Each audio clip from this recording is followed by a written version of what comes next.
Yeah, sure. So these are the points that we are going to discuss. So what symptoms in COVID-19 in the new, which are new in the second wave? Okay, disease Okay. progression, what are the tests and when to do, and we'll cover when CT scan, when other inflammatory markers, everything. Why RT-PCR is coming negative even for symptomatic patients. Okay, why, um, what care do we need to be given? Okay, we have so many points, so we will explain one after the other. So I want Dr. Uma to start with what symptoms in COVID-19. Uma, you're there? Yes, Dr. Raj. Thank you, Dr. Raj. So, good afternoon, everyone. I know this is very important, at least for today or coming days. So, as we have seen some symptoms in first wave of COVID-19, I will discuss that and also the new symptoms. So, anybody who get exposure to the COVID-19, so they develop symptoms from day 2 to day 14. So, they can develop symptoms anytime from second day to 14th day. So most common symptoms reported are fever with chills or fever, cough, and generalized fatigue. The other less common symptoms or associated symptoms are muscle pain, body aches, headache, loss of taste, loss of smell, sore throat, cold, vomiting, nausea, diarrhea, or breathing difficulty. So these are the most commonly reported symptoms in first wave. But in the second wave, we are seeing very vague symptoms. Patients are coming with both typical symptoms of COVID and also vague symptoms like muscle pains, back pains, headache, severe fatigue alone, not with the other symptoms, and abdominal discomfort, pain, diarrhea, nausea, and also red eyes like conjunctivitis. And also they're coming with discoloration of fingers and toes, and there are some paresthesias also of hands and legs, and dry mouth, giddiness. So these are the new symptoms, or very vague symptoms they are presenting with, without having the typical symptoms of COVID-19. So anybody comes with this symptoms, we recommend to go for the COVID-19 testing. And also the difference, the age group involvement also is different from first wave. So the first wave affected the elderly population, but less younger population. But this second wave is affecting predominantly 25 to 45 years of age group, and also it is seen in children between 5 to 12 years of age group. So these are the differences we are seeing in second wave, and how the disease is getting progressed. So it's starting from upper respiratory symptoms or GI symptoms like abdominal discomfort, diarrhea, vomiting, or upper respiratory symptoms like throat pain, cough, cold, and with the fever, body aches. It is getting complicated. It is progressing to pneumonia, like lung involvement, and also getting complicated with acute respiratory distress syndrome, wherein they need oxygen and hospital admission, all that. And also there are where we have seen acute cardiac injury, cardiac arrhythmias like abnormal heart rhythm of the heart rhythms, and also kidney injuries, liver dysfunctions, and multi-organ failures. So this is how it is complicated, and we have a lot of tests, diagnostic tests and the other tests also. So we know for diagnosing we have two tests available: rapid antigen test and RT-PCR test. So as based on the availability, we are performing both the tests, like either of the tests, rapid antigen or RT-PCR. But in the second wave there are some reported cases of symptomatic patients, strongly suspected COVID patients, they are giving RT-PCR negative. These are false negative reports. That is because the viruses keep on changing because of the mutation, because of the new strains. The old test like RT-PCR was designed for picking up the old strains, which were, which we got it in 2020. But the new strains, because of mutation, the RT-PCR tests are not able to pick those things. That's why it is showing RT-PCR negative. But still, based on the clinical findings, other tests, supportive tests, treating as a COVID-like syndromes. And there are other tests when we do one CT scan also, we need to know if anybody presents with COVID, typical COVID symptoms like fever, fatigue, cough, all that. If they have milder symptoms, up to 3 days we can wait. We don't advise for any inflammatory markers or CT scan. But suppose if a patient is progressing beyond 3 days with persistent fever, severe cough, severe body aches, any other new symptom, persistent symptoms, severe fatigue, then we recommend to get the inflammatory markers to see how much is the inflammation and how much is the risk to develop the thrombosis, which is a blood clot formation. So based on these inflammatory markers, doctors can decide on further treatment plans like adding anti-inflammatory, antivirals, and suggesting them for anticoagulant therapy or suggesting them for admission. And if a person is having cough, persistent cough more than 3 days, it is recommended to get the CT scan to get the severity score, like how the lung involved, is it mild involved? We give a CT severity score. So based on that, even the treatment changes. So if a persistent cough of 3 days or with chest tightness, coughing associated with chest tightness, breathing difficulty, we do recommend CT scan.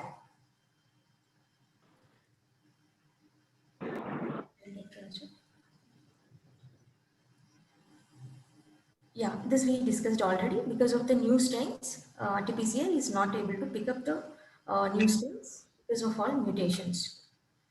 Dr. Uma, I have one question if I can allow now. Okay, then ask me.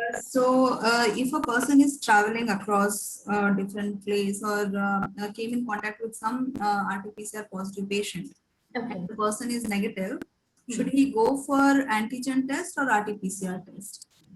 It depends on which day he is doing the test also, doctor. Okay, so if RT-PCR is negative within 3 days of exposure, usually we repeat after 2 days, or else if he has the typical symptoms of COVID, we do get the CT scan. Okay, but when would you be recommending an antigen, a rapid antigen test, doctor here? Availability. If it is available, we do go for the antigen test also. We can do the antigen test also if doubtful. It'll be very, the sensitivity is very low though, right? Will we still recommend even if the RT, or should we just go? Sorry, if the person is having a contact, as I mentioned, or if he has traveled but not having any symptoms, so should we go for an antigen test, which is easily available but not giving correct result, or should we go for RT-PCR test? Doctor, if there is exposure history, we ask the patients to monitor their symptoms up to 7 days. If they develop symptoms, then only a person has to go for the testing. Even otherwise, as the cases are increasing, we suggest for the testing for all close contacts. So, getting a RT-PCR or antigen, I think based on availability, they can get either of the tests. If RT-PCR is negative, they can go for the antigen test also. But with the typical symptoms like all fever, cough, requires a severity assessment, then we do recommend for CT directly. So if somebody is having symptoms, if not proven, consider it as COVID positive. As simple as that. Okay. Somebody has symptoms of cough, fever, throat pain, or loose motions, diarrhea, vomiting sensation, giddiness. Any of these symptoms, even before the test comes, consider this as COVID and let us treat accordingly. Like how we start. See, we are talking about the 10% cases which are complicating. Okay, there are 90% of cases which can be treated at home. Dr. Raja, independent loose stools and independent vomiting also should be treated as COVID? No, right? It's a combination of symptoms. Not independent. It's a combination. Yeah. Yeah, they because will have fever. Yeah, they will have fever and loose stools, fever and vomiting, severe body pains and vomiting and loose stools. Yeah. Okay. So yes, because of summers and change in weathers and all this also we are seeing other loose stool cases also. Yes. That's yeah. So 90% of patients generally would recover at home only. It remains the same. Like whatever happened in the first wave, 90% of patients would recover at home without any major complications. Okay. It's only about 10% of people. And luckily now the vaccine is there. So this 10% of people who have taken vaccine are definitely being protected. They're not going into that level. Okay. Who have not taken vaccine and who are getting infected, we have to be careful with them. Okay. So yeah. So what care do we need to give for diagnosed patients?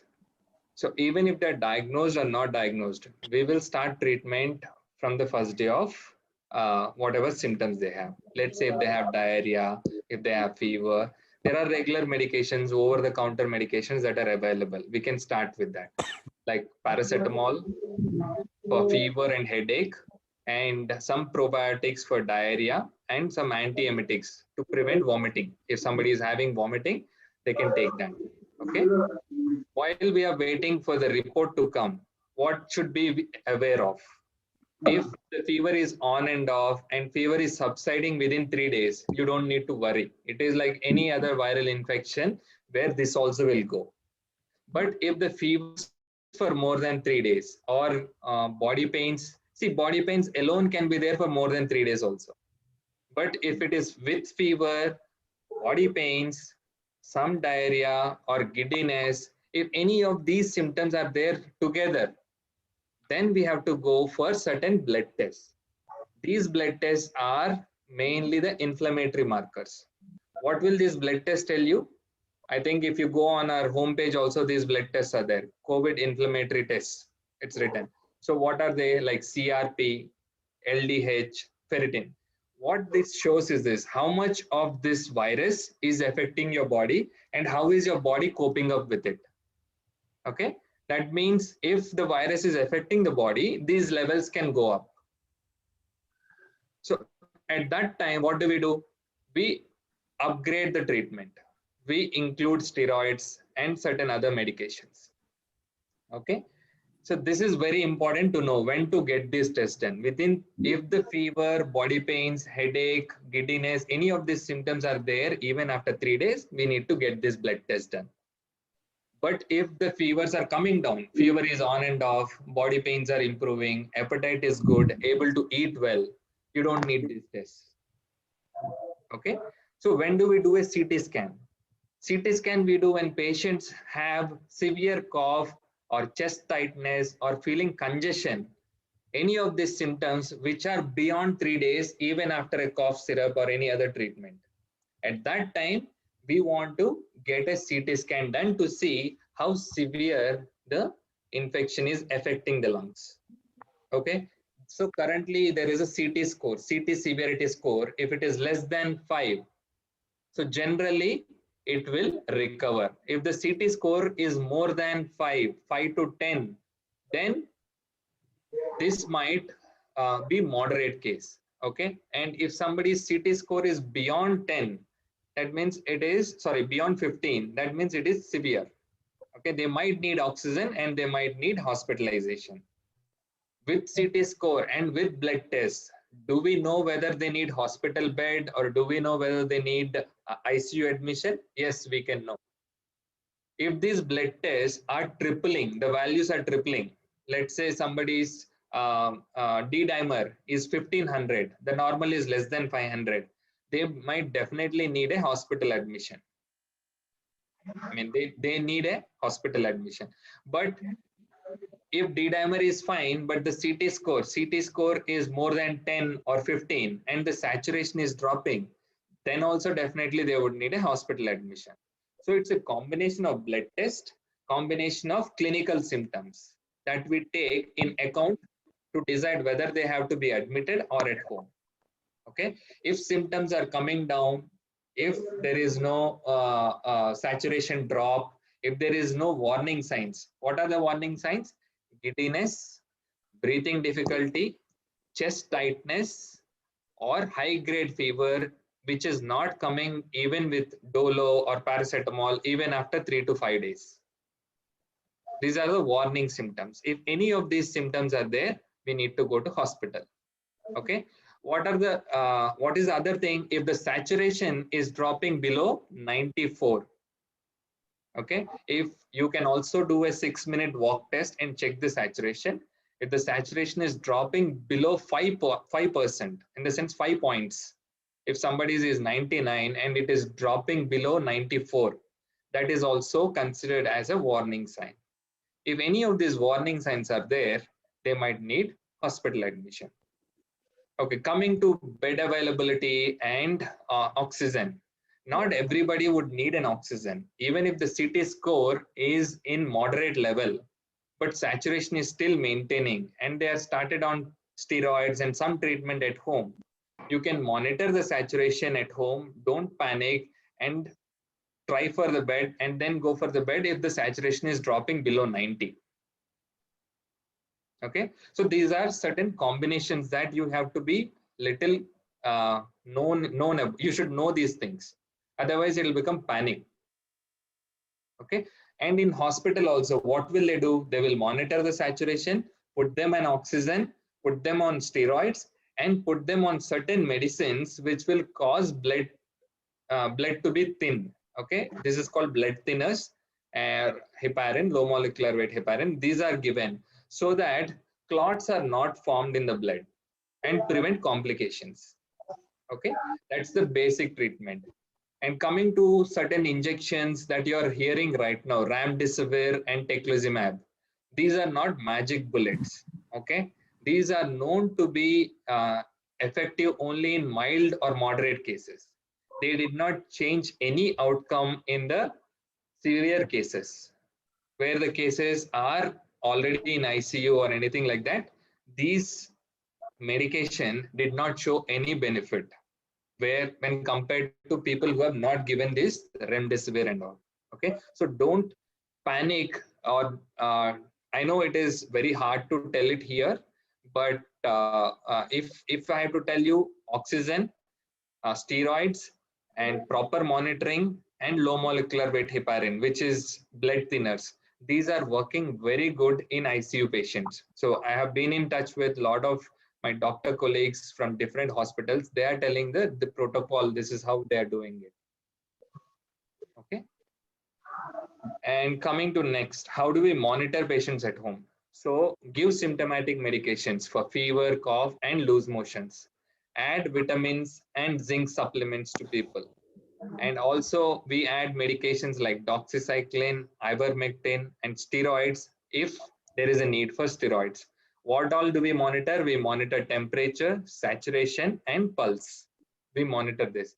And if somebody's saturation is dropping, we have to ask them to do a 6-minute walk test and then check if it is dropping below 90 or 92. Why? Because if it is dropping much more than 5%, for more than 5 points, if it is dropping, then we have to be, the patient has to be under observation. Okay. And what are the warning signs? I think we discussed about this warning signs: saturation dropping below 94, breathing difficulty, chest tightness, okay, any heartbeat they're feeling, if the high grade fever is more than 7 days, severe cough, any of this. But how many patients will have this? Less than 10% people will have this warning sign. So don't panic. Okay. So less than 10% of people will have these warning signs. So this is important that we don't block the beds for patients who can be handled at home. Okay, don't worry about that. Anvita, please mute yourself. Okay. Sorry, Dr. Raj. No problem. So what are the treatment options available? So this is within the hospital, but as I said, at home, the treatment options, as I told, the basic symptomatic treatment, vitamins and minerals, steam inhalation twice a day, and gargle with salt and warm water. Take a lot of fluids, at least 3 to 4 liters of fluids at home, and eat high protein diet, good amount of eggs or dal, whatever, high protein diet, whichever you can take, either in the form of supplements or anything, a multivitamin. All these are recommended at home. Okay. Doctor, can you please repeat if you don't mind? Yeah. So to tell you, how do we handle home treatment at home? Symptomatic management, mainly for fever, cough, loose motions, vomiting. You give symptomatic treatment like Dolo or paracetamol, cough syrup, some probiotics that can prevent diarrhea, and then some medications that will improve the immunity like vitamins and zinc supplements. So there is vitamin D, which is supposed to be taken 1000 international units on a daily basis, and zinc to be taken on a daily basis. These are the vitamins and minerals. High protein diet, or protein supplements you can take. High protein diet like eggs, dal, sprouts. Give nutritious food. Give good amount of fruits and vegetables. Avoid oily and spicy food during this time. Okay, and monitor. And there are certain medications which are given when COVID is confirmed, like doxycycline, ivermectin. And if somebody is having symptoms for more than 3 days, we give steroids. These are treatment which is supposed to be given to reduce the inflammation in body. Okay, so what do we monitor? We monitor the temperature, we monitor saturation, and we monitor the pulse rate.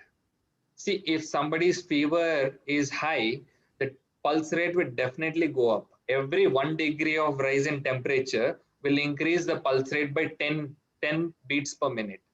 So if somebody's temperature is 1 or 2, obviously their heart rate will go up. So don't get scared if heart rate is very high. Okay, if it is unusually high, let's say it is going 140, 150, then you definitely have to be worried. But if it is 110, 100, because of high temperature, don't worry about that. Because every 1 degree of temperature will raise the heart rate by 10 beats per minute. Yeah. Dr. Acha, there's a bunch of questions on the chat box. Should We'll we? take it at the end, Priya. Okay, sure. Okay. Yeah, we'll take it at the end. Yeah. So Yeah, vaccines available, yeah, Dr. Raj. Vaccines available, like we need to know how vaccination helps us. So currently we have 2 vaccines available, Covishield and Covaxin. So there are reported cases of, adverse events followed by, these vaccines. I'll discuss about this later. And we got another vaccine approval recently for Sputnik V vaccine. So that will be available soon in the markets. Next slide, Doctor. Yeah, just. So this will show like how a vaccine protects us. The first image shows that without vaccination, we are at risk to get the asymptomatic infection up to 30%, mild disease up to 40%, and moderate disease up to 20%, severe disease up to 10%, which we were discussing about, getting warning signs, getting requiring hospital admission up to 10%. But with vaccination, we can reduce this, even getting moderate disease up to 20%, we can reduce 10%, and we can avoid getting this severe disease by vaccinating. But still we are at risk to get the infection, but it will be mostly asymptomatic or mild disease with the vaccination. So this is the difference with vaccination. And there are some reported adverse effects, and there are some reinfections. So most common side effects because of the vaccination are injection site pain, tenderness, and mild fevers, muscle pains, joint pains, and nausea. But adverse events are different. It is when a person is allergic to a component of the vaccine or vaccine itself, then they develop the adverse event. How we develop adverse event, adverse effects with the other food allergies and other medication allergies. Similarly, even with the vaccines, if we are allergic to the component of vaccine or vaccine itself, this is very rare. Because most of the vaccines are, introduced only after checking up with all the safety and efficacy only. So the adverse events are very rare. When you see, also the data is also, it is very, less. So the most common adverse events we see is like skin rashes, swellings, and some mild respiratory symptoms. But very rarely, people develop severe allergic reaction, which is anaphylaxis, which involves sudden, chest tightness, breathing difficulty, swelling, choking sensation in the throat, and nausea, vomiting, wherein these patients need to go to the hospital immediately. But this is very rare. Yeah. Next. Yeah. So even if you see these side effects which are mentioned here, right, they only last for 24 to 48 hours. Okay. If you have taken the vaccine, these symptoms are known to last only for 24 to 48 hours. After that, this is because like the vaccine's role is to create immunity. During the process of creation of immunity, you might have these symptoms, but this will subside within 48 hours. Yeah, like Dr. Uma said, the other adverse events are very, very rare. And this is post-vaccination infections. So both with Covaxin and Covishield, after first dose, we You have. can just ignore it. So after Covaxin, we have seen up to 0.04% of infection positive test after the first dose. And even after the second dose also, we have seen 0.04%, which is pretty low. And even with the Covishield also, we have seen very low, like 0.02% of positive cases after the first dose and 0.03% of positive cases after second dose. So when we see the numbers, it is very low. So we should not hesitate to take the vaccine because even these positive infections also very low, and these positive infections also, they'll have mild symptoms, they'll not go into severe disease. Yeah. So what preventive Dr. Raja. measures? Hi, Dr. Vignan here. Dr. Raja, just one question. Why are we prescribing doxy for these patients? What is the reasoning behind it? It's only to prevent superadded infections. Okay. But there is no need to prescribe if the No. patient, if you know the patient well, or if you are pretty sure that it's mild symptoms, there's no need to prescribe for sure. Yes. Okay, same goes for SZ and same goes, but ivermectin, because of its antiviral properties, we can still give it. Yes. Okay. All right. Thank you, doctor. Good. So everybody, it is very important that we have to follow our simple measures. We were very strict during the first wave and we were always masked up. We were hand sanitizing and we were social distancing. Now we have an added advantage, which is called vaccine. Okay. We have to make sure that we follow all this so that we can stay healthy and prevent that infection becoming severe. Now we will take up questions. If anybody has any questions, you can ask also. Dr. Raja, we have already some questions in the chat. Maybe you can start with that. Yeah, I'll look into that. I think the first one is from Saurabh. Yeah, I got pneumatic. I mean, the patient is pneumonia, and the report says that the person this is the post-COVID progress. I mean, already having COVID and stayed for a month. This is the case, doctor. Okay.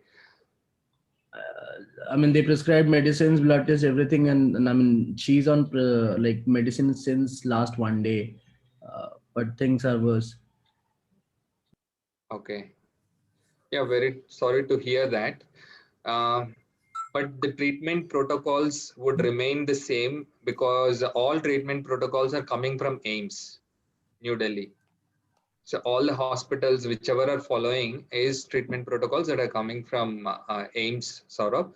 So if she is in the hospital and she is getting oxygen and all the medication she is able to get, she should recover. Yeah, thank you, doctor. Yeah. Let me take up next question. So do you suggest to keep some medicines at home or gadgets handy, especially if you are staying with it? Somebody has to mute, I guess. Guys, put yourselves on mute. Mute, I think. Raja, you can mute. I think it is Shaya Pasha. Yeah. So yeah, it's important to have certain basic medicines, have these vitamins, all the multivitamin tablets, any brand is fine.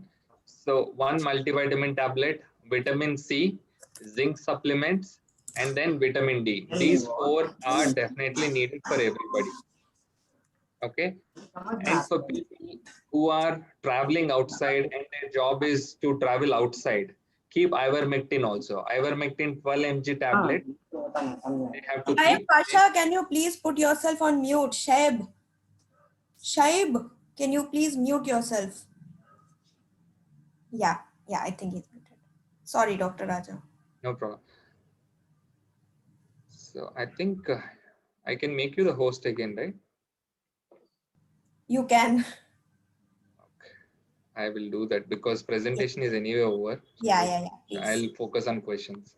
All right. Hi, Dr. Raja. Vignan here again.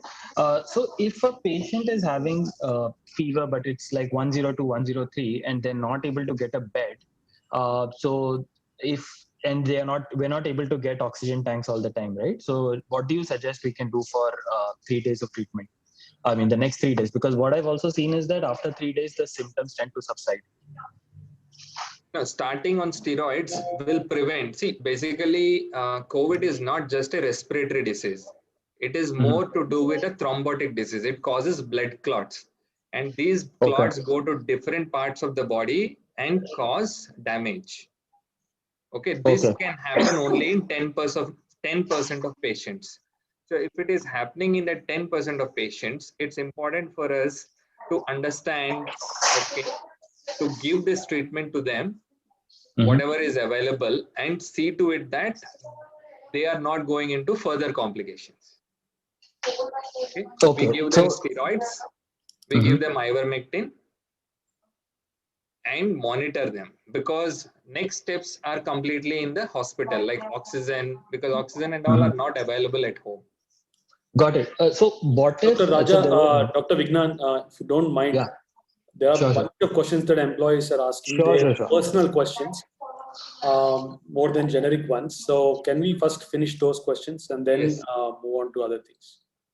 And I really request humbly, I know that you guys are doing fantastic job, all doctors, but my humble request is bring the language down to people's understanding level.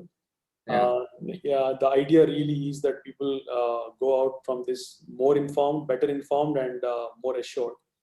Lot of stuff probably it is still over the head of people. So and first prioritize the questions that have already come from the people from their personal situations. So Dr. Raja, please go through those things. So is it safe to go for vaccination given the COVID situation at hospitals? Yes, it is, because it's important that we get vaccinated, and only hospitals are allowed to give the vaccine at this point of time.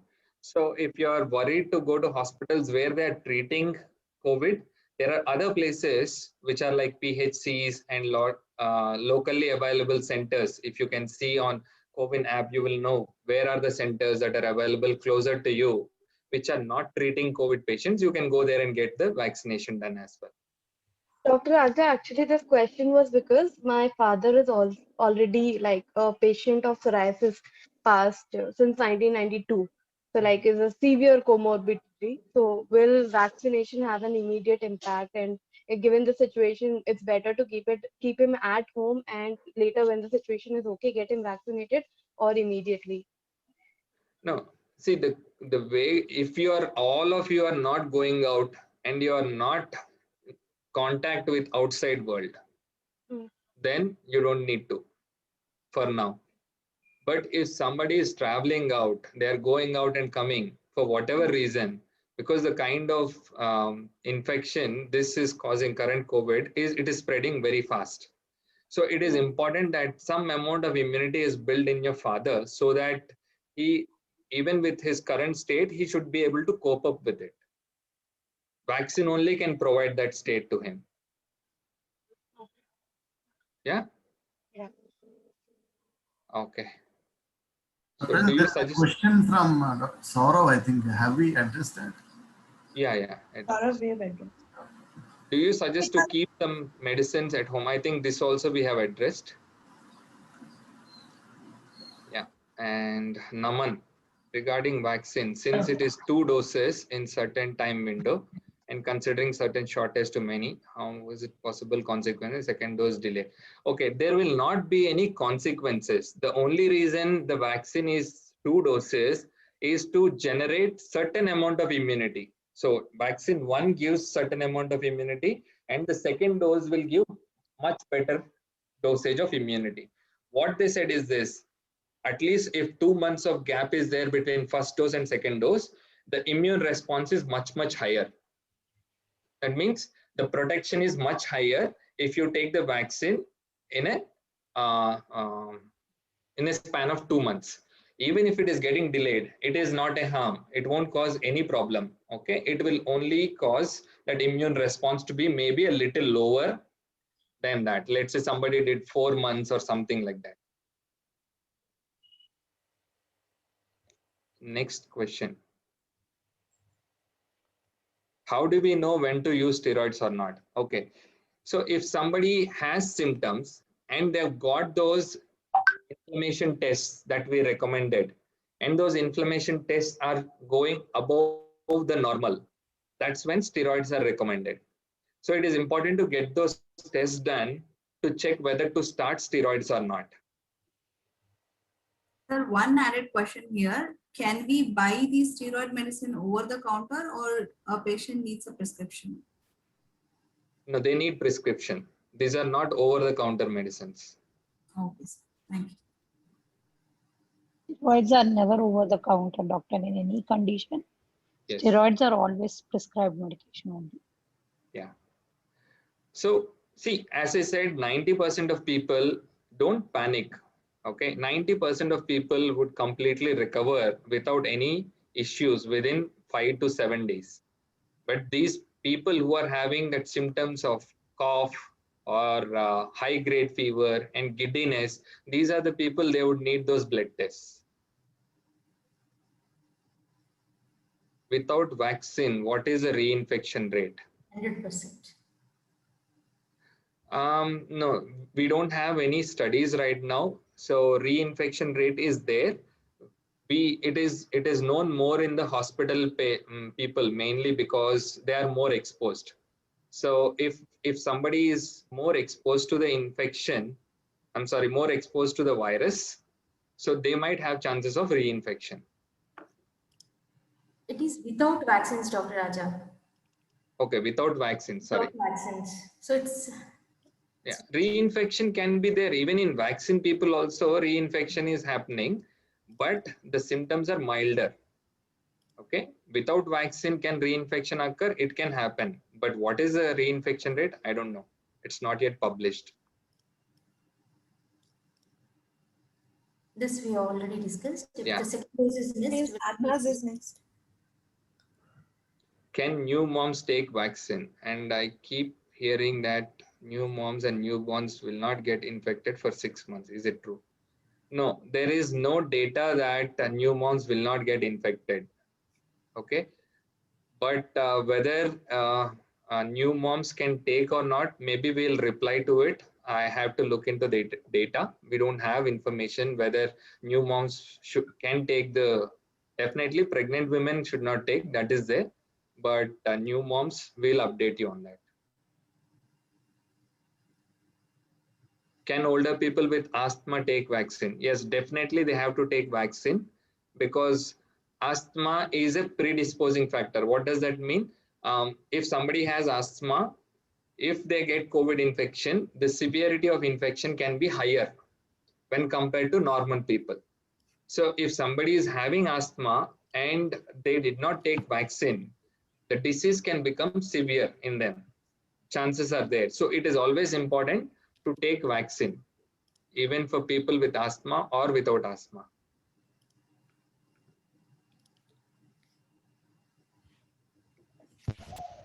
Yeah, renal transplant patient, can he take? Yes, they can take vaccine, and they have to take vaccine. So regarding the booster dose, see currently, according to Pfizer in the US, they are saying that this vaccine, because the disease is staying longer than usual, right? So they are saying that we might need to have this as an annual booster dose. Pfizer has given this in the US. Right now, there is no much data because the virus had come only like 1.5 years back. People with asthma, post-kidney transplant, comorbidities are vulnerable to get severe infection. So we recommend to vaccinate. Okay, that's an answer, sorry.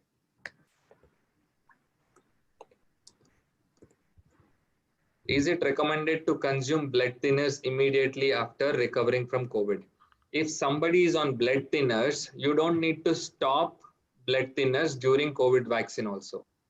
Okay, they have to continue taking blood thinners, and same with COVID infection. So blood thinners, if somebody is on, which are already recommended by a cardiologist or a physician or a neurologist, they have to continue taking. They don't need to stop the blood thinners.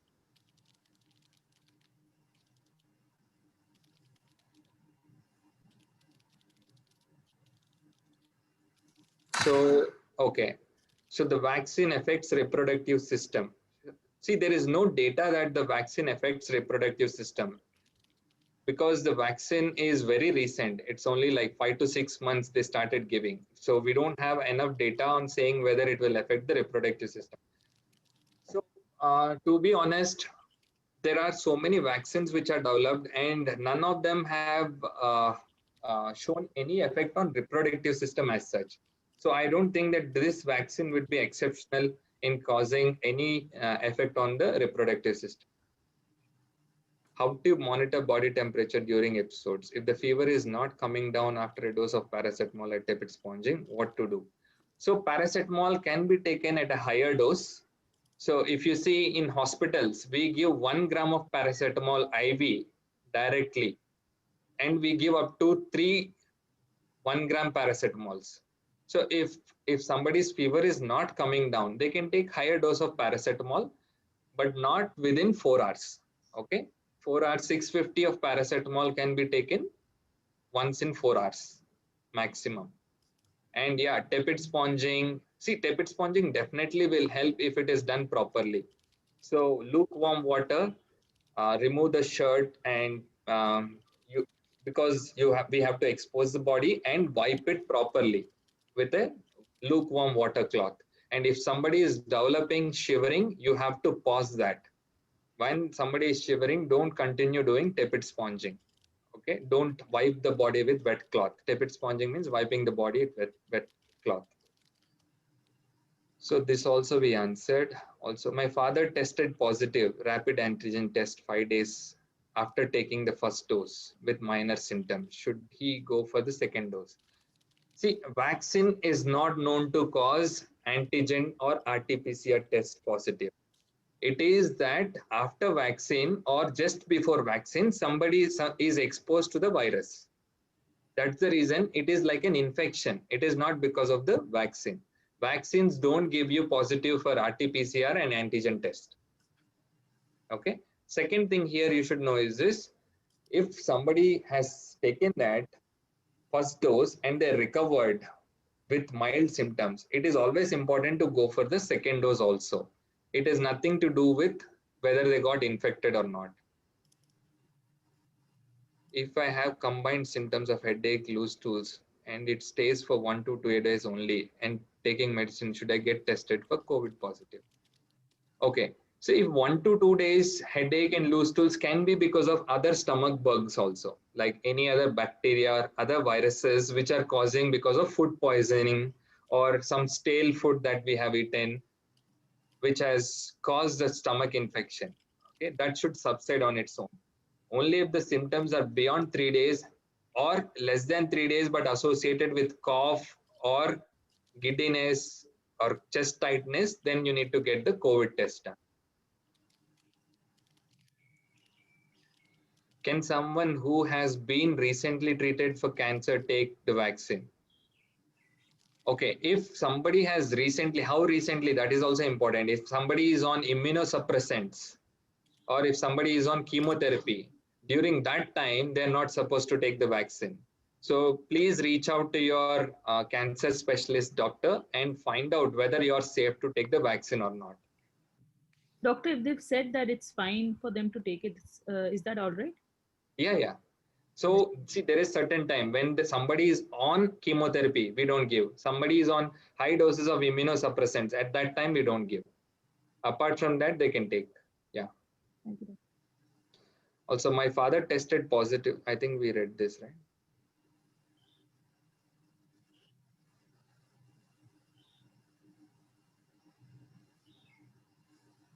Do patients with asthma have a higher risk of morbidity in case they get infected? Yes. If somebody has asthma, so to be honest, my mother-in-law, she is an asthmatic patient. She is on 3 doses of inhaler every day.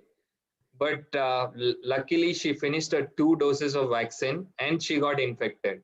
But she completely recovered at home. She did not have any issues. She recovered at home, and I've been treating her over the phone, and she's fine now. She had symptoms, cough and all that, and she recovered completely at home.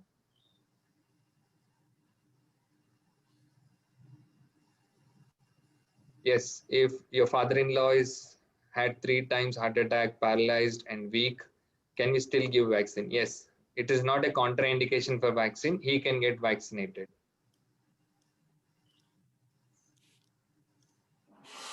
Yes.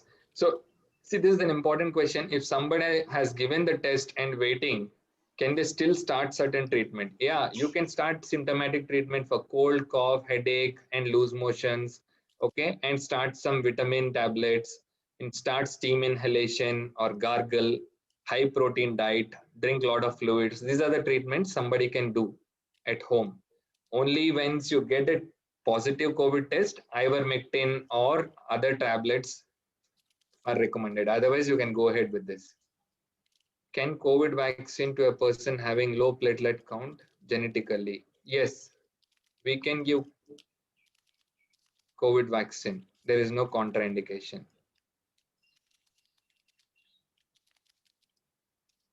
So there is a severe shortage of remdesivir, Fabiflu, and teclistamab. These are the current medications which are there.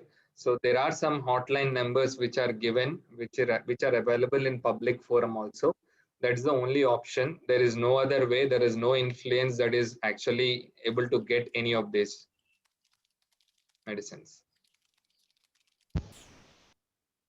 So if somebody is vaccinated for both the doses, after 15 days of the second dose of vaccine, yes, it can be safer for them to travel.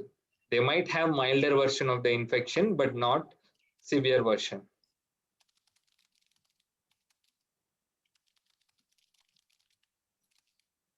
Okay, how long can somebody take Zinc-COVID Limsi as a precautionary measure? So see, these are vitamins and supplements. It's like asking how long should I eat orange or how long should I eat fruit and vegetables? Okay, it's up to you. If you're not able to give that from nutrition, from your diet, it's okay to take in a supplement form so that your body copes up and keeps your immune system up and prevent it from getting infected. Okay. Is it recommended to take medication? Dr. Raja, Yeah. just to add here, because I'm having multiple patients and friends reaching out, this continuous treatment is only with the vitamins, not with doxycycline, azithromycin, or ivermectin, because there are people who are using weekly one doxycycline tablet or ivermectin tablet. That is not recommended. Only vitamins and the supplements are to be taken. Yes. Thank you, doctor. Absolutely. It is important to clear that, Dr. Yeah. So can hemodialysis patients take? Yes, they have to take vaccine. And if yes, what will be the bad side effects of reinfection rate? See, as we discussed, vaccine prevents reinfection or severity of infection even after second dose. Okay. So it is recommended to be taken. A lot of debate about which vaccine to take. Okay. Does the brand really matter here in terms of efficacy? See, in terms of efficacy, most of the vaccines are almost the same, right? Let's say whatever are available for us right now, Covaxin, Covishield, and Sputnik, which is coming, which are nearly efficacious 85 to 95%. And preventing 100% of ICU and preventing deaths, they are 100% effective. That means if somebody is vaccinated with any of this vaccine, they are 100% sure that they won't die because of COVID. See, that's a good sign, right, to take vaccine. Yeah. So are kids more immune to virus? No, okay. So there are 2 studies that are going on. One, most of the kids in India have got BCG vaccine. They are studying whether BCG vaccine is protecting kids from having a COVID infection or severity of infection. Second thing, during the current COVID situation, even more number of kids are seen to being infected. Okay. So kids are also getting infected. Luckily, there are no death rates in kids and there are very, very minimal number of kids who are going into ICU or anything. Considering the current scenario, there are no beds available. In this case, how do we get treated at home, especially if the patient is above 50 years? As I said, 90% of patients can be treated at home. It's only the 10% of people who are requiring oxygen support and hospital admission. Now, the steroid treatment, we are actually starting for patients who are at home also, okay, only on a prescription. So if somebody is, as we discussed, the different stages of disease, as the stages of disease move ahead, we can ask them to continue home care, and only if the saturation is dropping, that time they have to go to the hospital.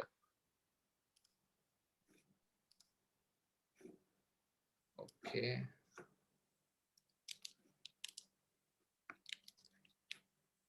This also we have recommended. Vijendra, we have answered that question in one of the, yeah. Asthma people and people with breathing issues might get attack and related post-COVID. People get in touch with doctors before getting vaccine and be prepared for it. Okay. Okay, so if anybody has questions, I think I have read through this. Changing in brands of vaccine. Okay, so as of now, it is recommended to keep the same vaccine, whatever was taken before.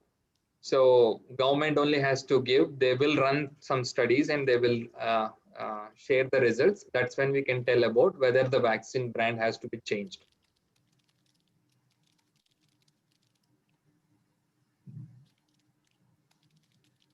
Okay, no symptoms related to COVID, but oxygen levels. See, oxygen levels dropping can be because of multiple reasons. There are other lung issues also which can cause oxygen to drop. Somebody who is asthmatic, somebody who has problem with expansion of lung, there also the oxygen can be low.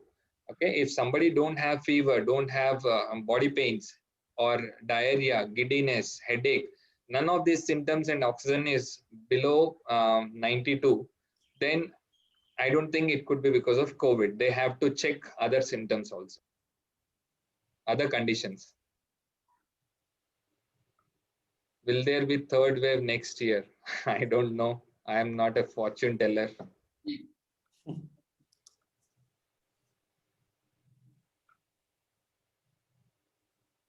I think So, the yeah, answer there.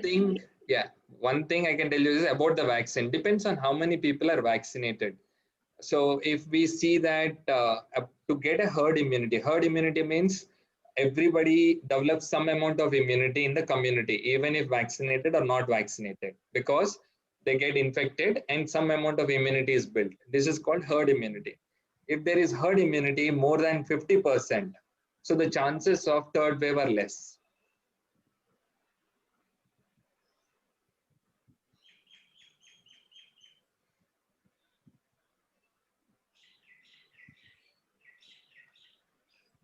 Okay, what are the possible permanent damages?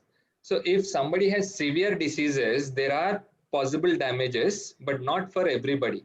If somebody has recovered completely in the home only, they might not have any problem in the future.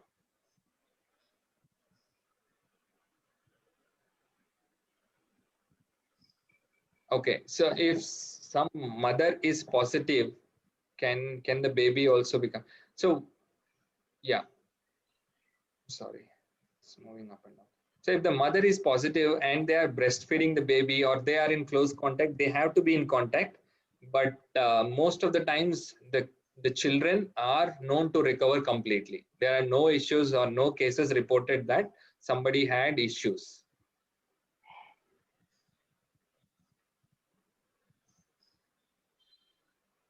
Yeah, so if somebody is scared about vaccine, it is important that you educate them. Yeah, there might be some mild symptoms of fever, body pains and tiredness, which can go away in 48 hours. Okay, it is important to educate them and help them understand that they can take care of it. What is the criteria for hospital admission? Current scenario. Okay, if somebody's saturation is dropping below 90, and they are having breathlessness, or they are having severe giddiness, or there is chest tightness, chest pain.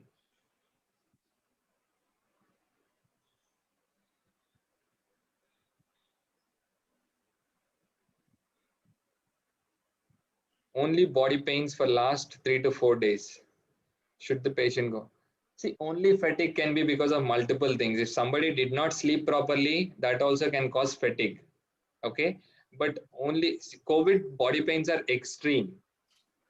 Extreme means it will become very tough to even get up from the bed and move around.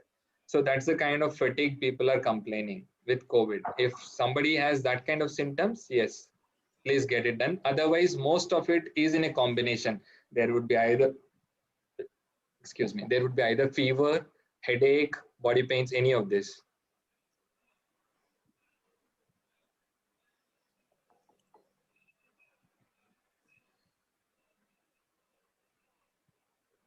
So I don't know what is Mycept S360. I need to know the drug name.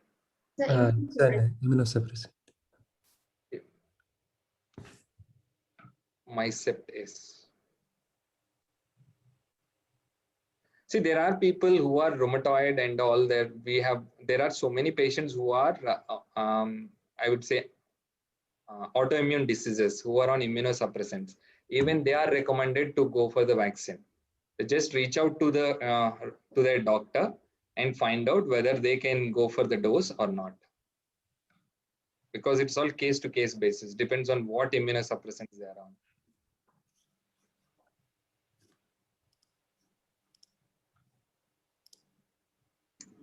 There is no substitute for oxygen. Oxygen, if somebody is needing it, they are needing it. Okay, we need to, yeah, there is no substitute as such. Now, I think if anybody wants to ask, you can ask on the video also. We finished the chat questions. I want to add one point, Dr. Acha. There are patients, because of the unavailability of beds, those who requiring oxygen, they are getting oxygen cylinders at home and taking oxygen on their own. So do you comment anything about that? And I'm getting more requests for that. Can we keep oxygen cylinder at home? I'm not sure whether the current situation in many states is even the hospitals are having shortage of oxygen. Yes. So if somebody is at home oxygen and they're needing it, it is better they are under a physician or a pulmonologist supervision so that they will know how much of oxygen to take, what to take.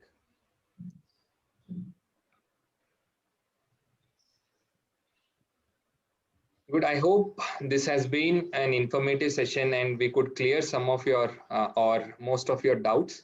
I would say one thing to close this. See, COVID did not change. Only we changed from last wave to this wave. Okay. We changed in social distancing. We have become more relaxed. We have reduced usage of mask. We have started traveling without any fear. So the virus multiplied. So it is important to remember that and get back to that shape, okay? Get back that, okay, we will follow social distancing. We will continue wearing mask. We will be cautious when we are going out, okay? We will avoid unnecessary travel. These are very important.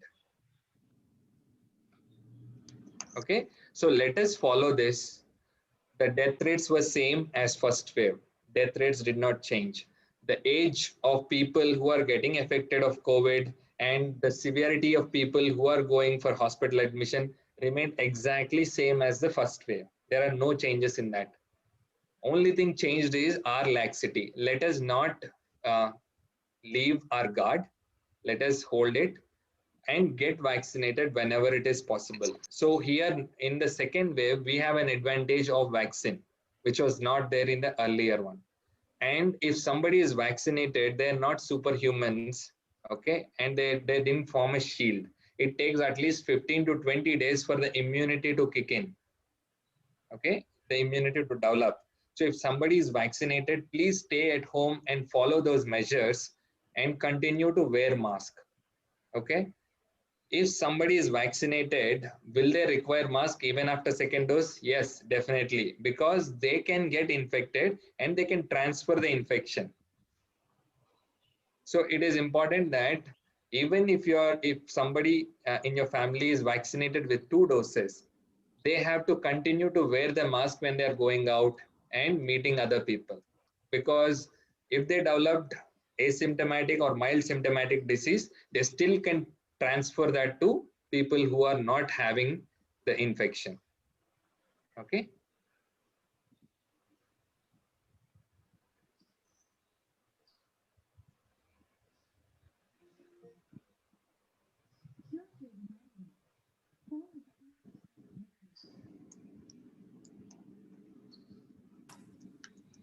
You're on mute, Dr. Raja. Sorry, my Alexa was reminding something, so I had to. Anybody, any questions? Good, please Sir, continue. I have one simple input because many of, even though family doctor background is there, many of our relatives or family members think that whenever they are sick or ill, they want to get a glucose or saline bottle administration done for extra energy. I request everyone, if any such situation comes, please don't go for the administration of saline or glucose or any IV fluids. Yeah, without doctor's advice. Okay, if a doctor advised, you can. Right, Dr. Spurti? Yes, sir. It is causing massive pleural edema and diffusion and permanent lung damage.